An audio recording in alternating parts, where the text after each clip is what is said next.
الرحمن الرحيم ومن أعرض عن الذكر فإن له معيشة ضنكا ونحشر يوم القيامة أعمى قال رب لم حشرتني أعمى وقد كنت بصيرا قال كذلك أتتك آياتنا فنسيتها وكذلك اليوم تنسى وكذلك نجزي من أسرف ولم يؤمن بآيات ربه ولعذاب الآخرة أشد وأبقى. دا سورة وهذا آيات يوصل څلورویشتم دی. په دې کې د هغه خلکو بیان دی کوم چې دی وایي موږ شیخ القرآن یم، زه شیخ الحدیث یم، زه حافظ قرآن یم. نو زما ورونو په دې کې د هغه علماء سوء بیان دی چې دوی ځان پوه بولي، بینایه بولي، په دین باندې ځان پوه بولي، وایي زه شیخ القرآن یم، زه شیخ الحدیث یم، زه حافظ قرآن یم. نو په دې کې نن د دوی بیان دی چې دلته خو خلکو په دې باندې دا اعتماد کړی دی چې دا زموږ شیخ صاحب بینا دی، یعنی یو ظاهري سترګې دي،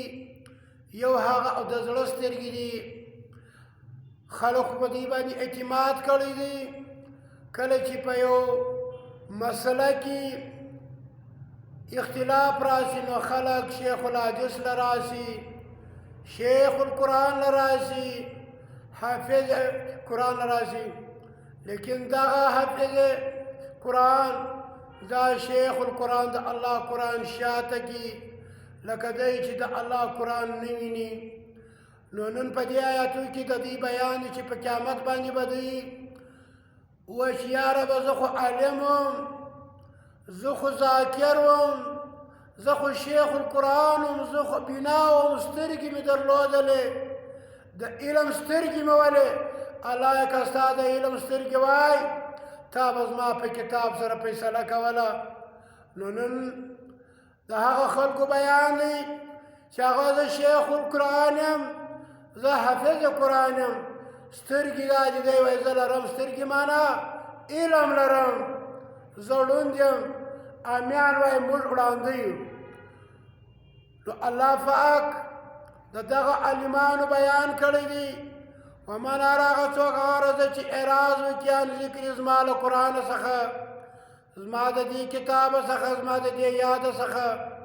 فیصلې په خپلو امامانو کوي، په خپلو اکابرینو کوي، په خپلو اغاخیلو کوي، په خپلو پښتنو یې کوي،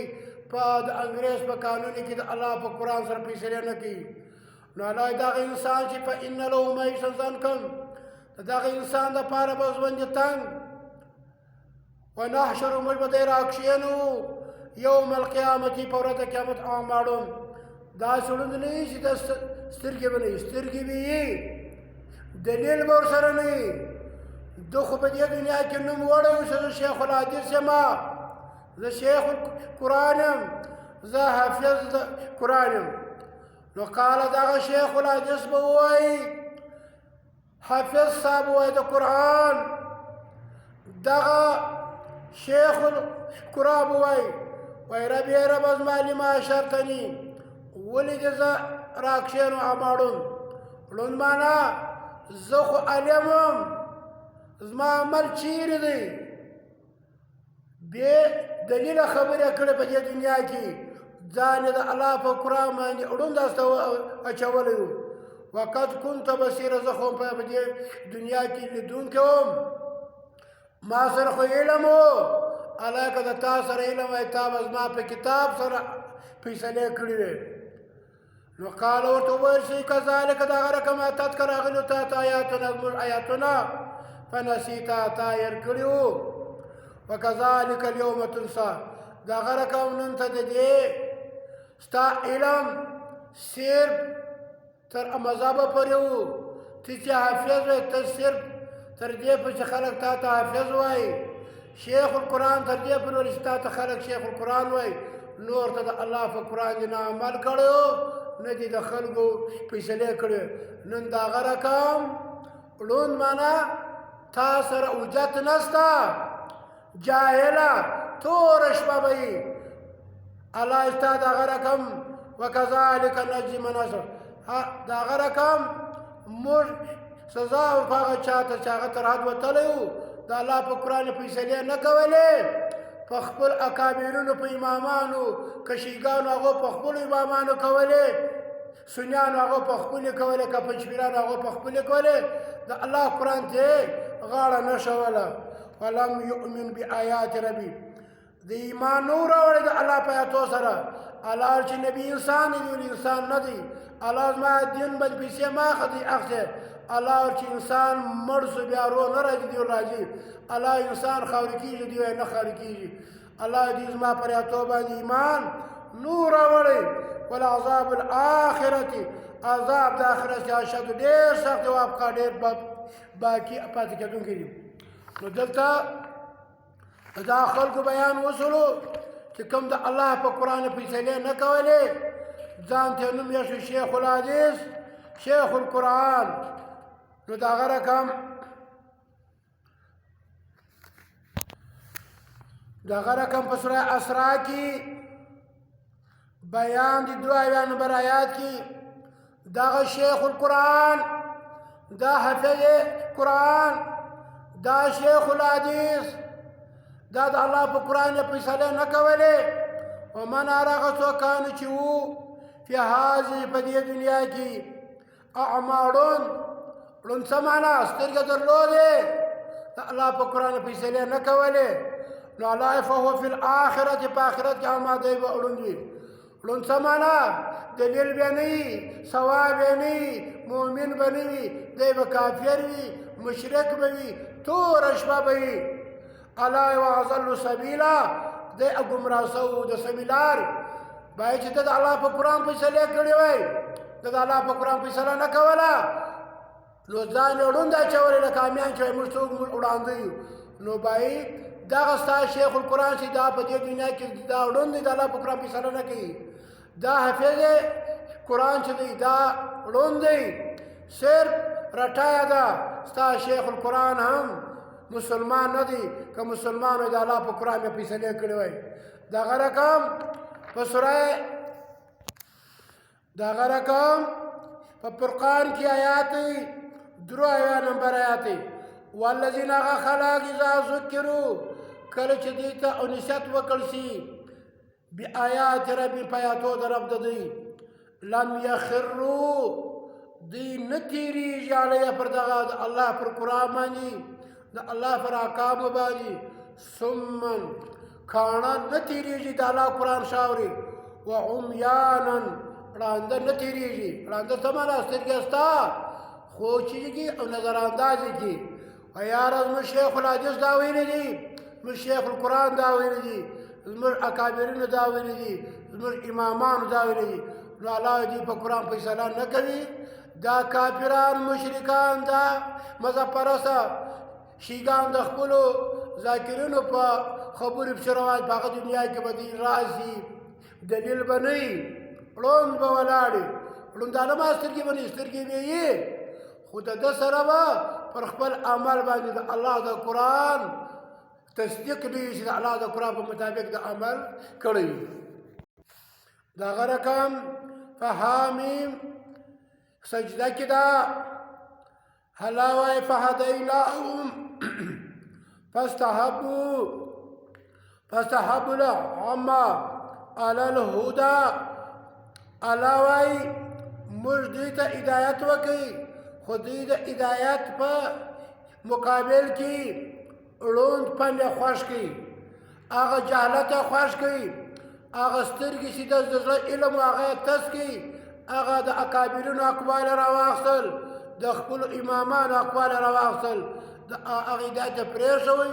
د الله قرآن یې پرېښوئ د نبي سنت یې پرېښول هغه خوشحالوئ فاستحبوا العامه دوی خوښ کوي هغه جهالت هغه بې علمي چې د الله د دین څخه ځان نامعلومه کوي د هغه رقم په حامیم سجده کې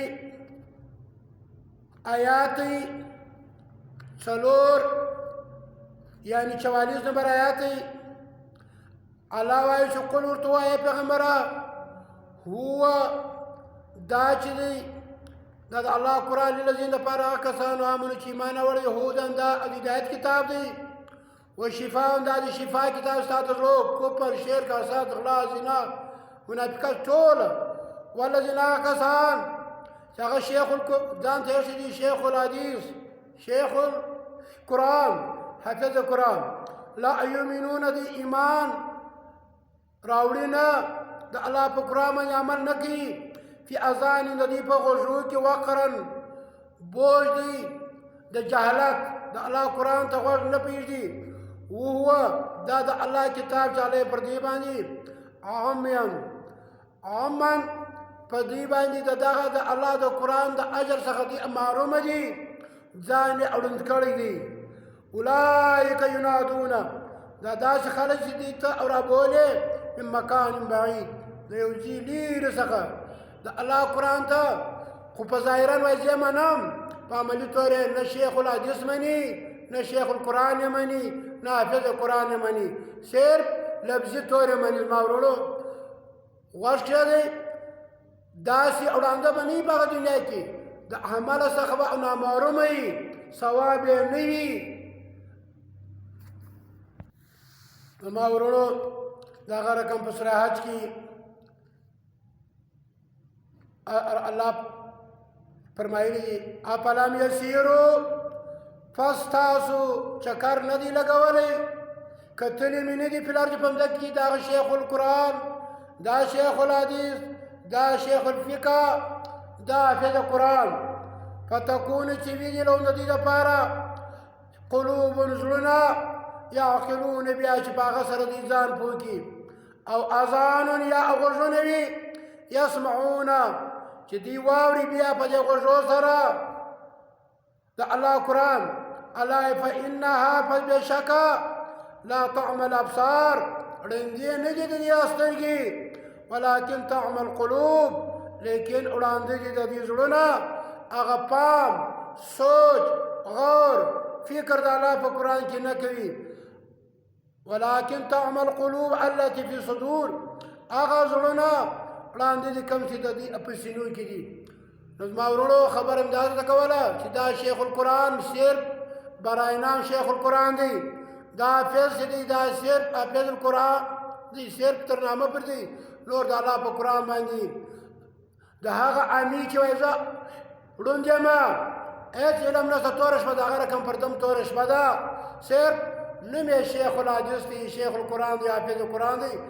بلکې دې پر دې توره شپه ده په هغه دنیا کې به دې راځي د الله و درته چې دې سره به حجت نه وي